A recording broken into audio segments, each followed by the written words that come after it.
माढा तालुक्यामध्ये पूर्व भागाचा मी या ठिकाणी दौरा केला। मोठ्या प्रमाणामध्ये शेतकऱ्यांच्या शेतीचं नुकसान झालेलं आहे, जमिनी कटून गेलेल्या आहेत। रुदोरे या गावाला सुद्धा या ठिकाणी भेट दिली, जी घरं पाण्याखाली गेलेली होती त्याची पाणी केली आणि निश्चितच शेतकरी असेल, शेतमजूर असेल, बाराबलतेदार असेल, हा मोठ्या प्रमाणामध्ये स्वाधीन झालेला आहे आणि लोकांच्या ज्या भावना आहेत त्या निश्चित योग्य आहेत।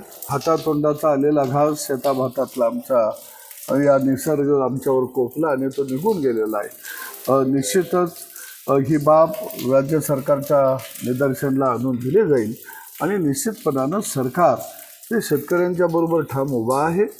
निश्चितपणाने या राज्याचे मुख्यमंत्री आदरणीय देवाभाऊ हे एक दूरदृष्टी नेतृत्व या राज्यामध्ये सर्व समाजासाठी काम करत आहे। निश्चितच शेतकऱ्याच्या बरोबर शासन खंबीरपणानं उभा असेल।